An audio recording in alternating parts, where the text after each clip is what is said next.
it mean to not matter? That's a terrible thing to say. How would you like that? How would you like it if somebody told you you don't matter or your contribution doesn't matter? Is there anything that could be ruder? And I would never want to come in, and I gotta tell you, I gotta preface this because I don't mean it. I don't mean it in those words. I just don't have other words. Like if there's something within our sport and I go, it doesn't matter. But I don't have other words to use. Let me personalize from my own perspective. I remember when, for the first time, a press release was put out to the media, and the media picked up on it and put it out to you guys of who the announced team for a fight was going to be. I remember it mentioned my name, made me feel wonderful, but nobody saw it, nobody credited anything to me, and nor should they. And when I say that I was announcing, but that doesn't matter, I'm not looking for a compliment. It doesn't matter. How do we get to that conclusion? Well, it's a business. That's how. We have certain numbers. We have a live gate of which will never influx by a single penny, whether I am there commenting on the fight or not. We have TV ratings, which are not going to move, whether I am participating in commenting on the fight or not. Your opinions and your enjoyment are not going to change. Just for example, I would go into the bucket of it doesn't matter. And we now, and I don't know if this is, do we got a slow media week going on, guys? I feel like we're revving up when we're getting ready for 300 and everything's going just fine. I personally came off the NCAAs last week, had a nice talk with Cormier, good guy, bad guy, over on ESPN every Monday and Thursday. Thank you for asking. I don't feel like we're down, but I did read a press release that the officials for the main and co-main event have been identified. And this was a press release. This was front page news on the dirt sheets that I click on. And I'm thinking, that is really interesting. Like whatever person in PR had the mere thought to put that out, you would have had a room full of people going, don't waste your time. That's not going to go anywhere. Well, no, they were wrong. And the person that took the time to put it out was the one that was right because it made front page news. Did it only do that because it's a slow week? I hate to say it doesn't matter. What great officials we have, what great administrators we have. But never once has a line moved when you're armed with that piece of information. And other piece of information absolutely move a line. The weigh-in will move a line. I remember watching, it was Mike Tyson, 220 pounds in his prime, did a training camp in Hawaii. Nobody even knew where you were going to train in Hawaii, like what gym or what trainers or why you were in Hawaii. But it was a really big deal. But when he got to the scales, he weighed in heavier than he had ever weighed in. It was one day before the fight, and that line moved. People tore their tickets up, threw them up in the air like confetti. They knew he was going down, and sure enough, Iron Mike got stopped in the 4th round. So those things matter. That's my point. Who's your training camp? How's your interviews? How do you look? What happened at the press conference? What are you hearing behind the scenes? Like, that will actually move a line. It will actually matter. Who the referee is for a match has never moved a line, not one single dollar. But somebody put out a press release and it got picked up. I got to compliment that person. And I do feel as though we continually, as it relates to administrators, miss the point. Like, it's a very tough position to be on the administrative side in MMA. You will never be complimented. There's a strong possibility that you will be ignored. That whatever happens, but if you're commented on, it will be negatively. So the best that you can hope for is a draw. Then nobody even notices I was there. Nobody comments that I was there. I got my head down. I go out. I do a good job. I come back for the next one, right? It's one of those spots. They don't do interviews, so they can never defend themselves. But it's also tough because they don't do interviews. And I'm talking about administrators, judges, referees.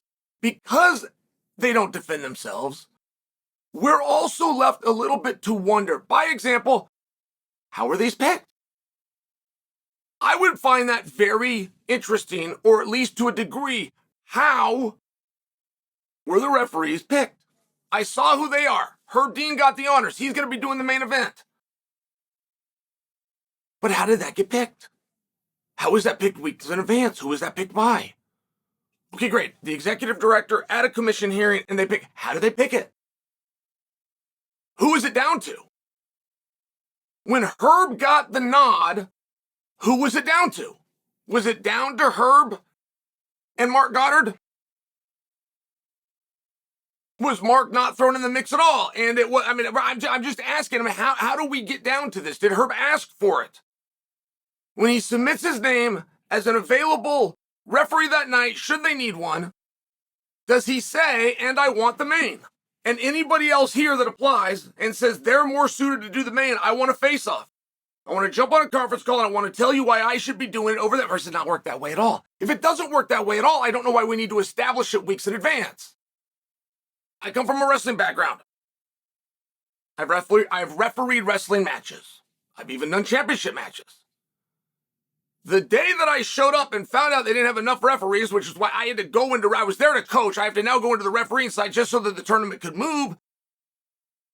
It was done right then. It was done in the moment. I was assigned to a mat.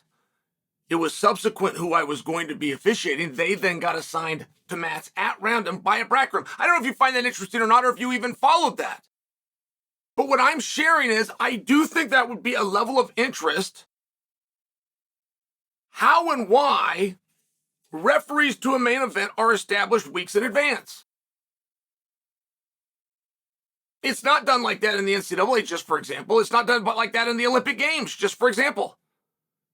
Any sport in the Olympic Games, anyone, pick it at random. If you know that you're refereeing that sport, you will not know until then, in the moment, if you're doing the championship game.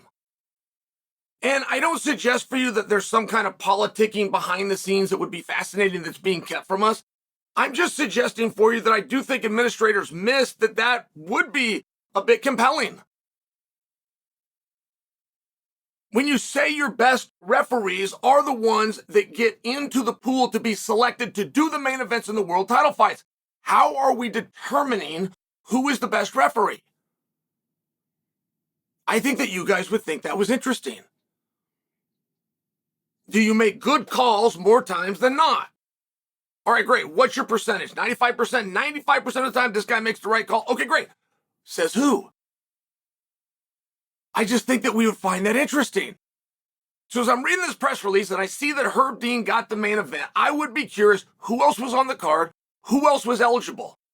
Are all the referees that are going to be working the card that night, were they all eligible to get the main event? And then that's where we start with the conversation, where ultimately the executive director submits the name and the commission can say up or down. Did Herb, who got the assignment, request it? And then we look at who else requested it, just like any other job interview. We go to the executive director, who then submits the name for the commission, and they can give a thumbs up or a thumbs down. Like, I feel that some of that would be of interest. And I know there's great politicking done. And I know if you're in that industry, you want to reach the top. And just like a fighter, the top goes to the main event. I just don't know what that order is. I don't know who establishes it. I don't know who determines it. I feel like it's always been a little bit of a miss. And the administrations would rather be quiet, out of sight, out of mind, let the athletes go. Believe me, I do understand that. But if we're going to be doing press releases, and they're going to be getting picked up, and they're going to have photos, and you're going to have talking heads coming out and discussing the press release, I think there's a mistake made in keeping so much of it internal and private. It does seem like there could be some fascinating parts here. But the fascinating parts continually seem to be left out.